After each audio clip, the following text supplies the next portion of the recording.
It's 7:12 in the morning in Kanazawa, Japan. A 6-year-old girl is tying her own shoes by the front door. There's no parent crouching to help her. No rushed goodbye. No nervous reminders. In about 90 seconds, she will open that door, step into the street alone, and walk to school. Her mother will stand at the threshold and watch her go. She will not follow. Now, before the part of your brain that survived suburban America kicks in and labels this neglect, pause. Because what you are about to see isn't a parent letting go. It is one of the most carefully designed parenting rituals in the world. It has a name, it has 4 ingredients, and it has been quietly shaping the most independent 6-year-olds on the planet for over 100 years. I'm Emma. Welcome back to Nibble Theory. Now, travel 6,000 miles east to a school parking lot in suburban Ohio. The line of SUVs stretches around the block. A mother grips the wheel, her 4-year-old kicking the back of her seat. She is, depending on the day, anywhere from late to defeated. At the kindergarten entrance, she'll kneel, and her son will cling to her leg, and she will try not to cry. Here is the thing the parenting books almost never name out loud. In Japan, 99% of elementary students get themselves to school. In the United States, 11% walk or bike. The rest are driven, escorted, or bused. We tell ourselves this is a safety story. We tell ourselves Japan is just different. Smaller streets, lower crime, a village. And those things are true. But the bigger truth is this. In America, we have quietly stopped expecting our children to be capable of small things. And our children have quietly stopped feeling capable. The cost shows up everywhere. In the kindergartner who cannot tie her shoes. In the 3rd grader who melts down at homework. In the teenager who panics before her first solo bus ride. We didn't lose this on purpose. We just stopped practicing it. Stay with me for a second. I know that last minute landed hard. If you just saw yourself in that car, in that hallway, in that exhausting morning, I see you. This is not a lecture. There is no judgment in this kitchen. What comes next is not what to do. It is how to think. There is a word in Japanese for what the mother in Kanazawa is doing as she watches her daughter disappear down the street. It is not letting go. It is not free range. It is not, and this matters, distance. The word is Mimamoru, 2 characters. Mi, to see. Mamoru, to protect. To see and protect simultaneously. The protection is in the watching, not in the following, not in the rescuing, not in the absence either, in the watching. Mimamoru asks the parent to remain completely present, eyes on the child, attention on the child, but the body and the impulse stays at the door. The Japanese mother is not less involved than the American mother. She is involved differently. She is involved in the exact way a child needs in order to grow. The 4 weeks before a Japanese child enters 1st grade are not a vacation. They are a training period. Every family with an incoming 1st grader walks the route to school together, 6, 8, sometimes 10 times. The school requires a hand-drawn map of the chosen path, filed with the office before April 1st. This route has a name, Tsūgakuro, the school path. As the parent walks it with the child, they name each landmark out loud. The persimmon tree on the corner, the small police box, koban, 3 blocks down, the sliding door of the rice shop where the owner waves. The child is not memorizing instructions. She is memorizing a relationship with a neighborhood. After 2 weeks, the parent walks 1 block behind, then half a block, then waves from the doorway. The transition has architecture. American independence is too often given. Japanese independence is rehearsed. We tell our children to be independent and then act shocked when they aren't. The Japanese show their children, over the course of weeks, what independence actually looks like, in their actual neighborhood, with their actual feet. By April 1st, the child knows the route. She knows the people. She knows herself. Look closely at any Japanese 1st grader walking to school, and you'll see a small yellow flap fastened to the back of her backpack. To Western eyes, it looks decorative, a safety accessory maybe. It isn't. It is a signal and a contract. Yellow means this child is in 1st grade. Watch a little more closely. Help if needed. The community has agreed collectively to take partial custody of this child for the next 45 minutes. Shopkeepers know it. The mail carrier knows it. The elderly couple on the corner knows it. The police officer at the koban knows it. The yellow flap turns the entire neighborhood into a soft net the child can fall into without falling. This is the part Westerners miss when they marvel at Japanese independence. It is not a thing the child does alone. It is a thing the community does on her behalf, quietly, every single morning, for the entire span of her early childhood. Independence in Japan is not the absence of help. It is the abundance of small, attentive eyes and the freedom of the child to walk through them without being touched. The third ritual surprises most American parents, because most Japanese elementary students do not, in fact, walk to school alone. They walk in a hun. Hun translates loosely to small group, team, or unit. In practice, it is a designated walking party of 4 to 7 neighborhood children. The oldest, usually a 5th or 6th grader, leads. They carry a small flag with the group's identifier. The youngest follow. They meet at the same corner every morning, at the same time, in the same order. If a 1st grader is late, the older children wait. If a younger child stumbles, an older child stops and helps. The hun is a moving classroom. The lesson? That competence and care are inseparable, that being looked after and learning to look after are not separate developmental milestones. They are the same milestone, taught simultaneously, every single morning on the way to school. The child who walks alone in Japan, by herself, by 6th grade, has been carried by a hun for 5 years first.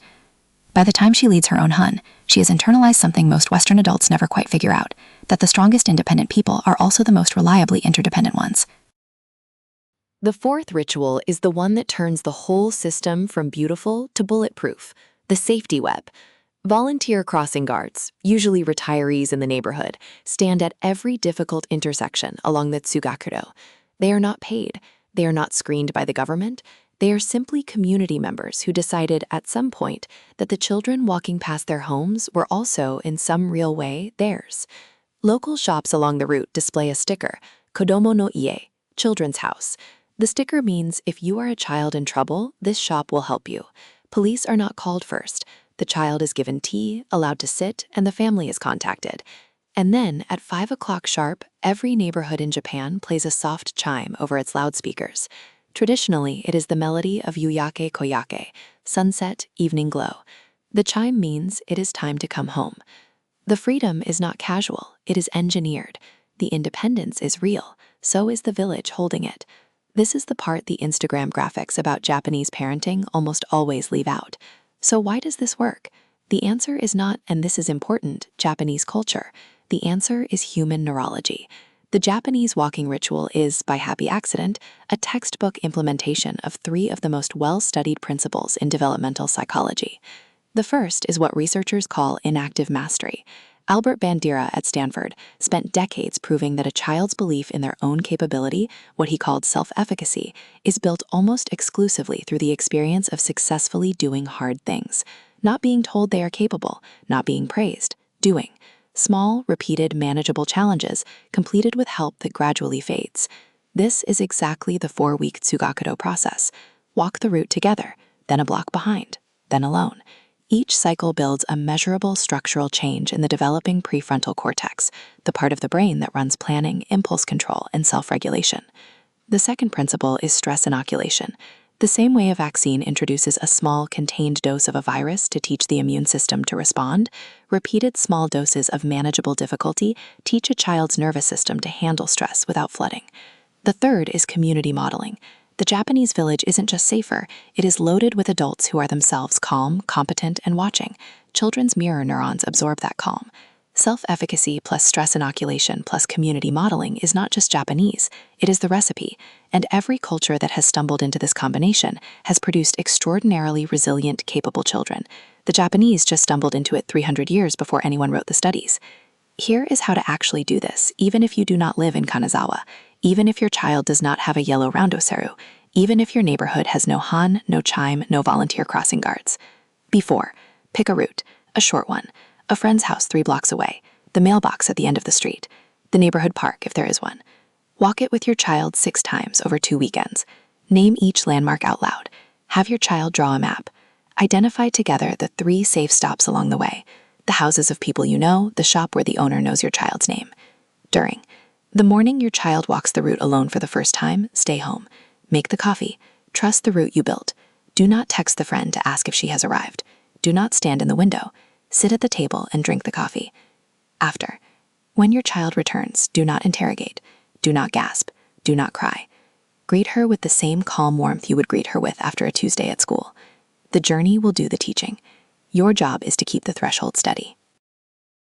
If you remember nothing else from today, remember 3 things. 1. Walk the route together. Tsūgakuro.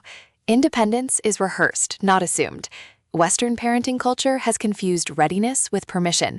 We wait until the child seems ready, then we hand over the keys. Japanese parenting practices toward the moment. The root walk is not a test, it is the rehearsal. The rehearsal becomes the readiness. 2. Watch from one step behind. Mimamoru. The protection lives in the watching, not the intervening. Your child does not need you to be absent. Your child needs you to be present, attentive, and disciplined enough not to step in until stepping in is actually necessary. Almost every parenting mistake we make at our worst comes from intervening one beat too soon. Mimamoru is the practice of waiting that beat. 3. Let the village help. Han. The safety web, the 5 o'clock chime, the crossing guard who has stood at that intersection for 30 years. Self-efficacy grows fastest when the village is part of the scaffold. The child who walks alone in Japan is never actually alone. The child who feels alone in America is, more often than we realize, surrounded by adults who simply forgot they were allowed to help. If this reframed something for you, if any part of Mimamoru shifted how you want to walk into tomorrow morning, there is more in the book. Nibble theory. Quietly, patiently, one why at a time. Every framework we've explored together, how to feed without bribing, how to sleep without training, how to save without rivalry, and now how to let go without fear, is gathered there, with the brain science, the kanji, the before, during, after scripts you can use tonight. It is the most generous version of everything this channel believes, linked in the description. And if it is not for you, that is okay too. Stay subscribed. The next video, and there will be a next video, and the one after that, is being painted, one frame at a time. It's still 7:12 in the morning in Kanazawa. The girl with the yellow flap on her backpack is opening the door. Her mother stands one step inside, hand on the frame, watching. The girl walks. And now you see what you couldn't see at the start. The volunteer crossing guard at the corner, the shopkeeper sweeping her step, the older Han leader waiting at the meeting spot. The child walks alone, in the only sense that matters, in the only sense any of us ever walk alone, surrounded by people who have decided to see her. The most important thing we can give our children is not the absence of difficulty. It is the architecture that makes their own capability visible to them, one small day at a time.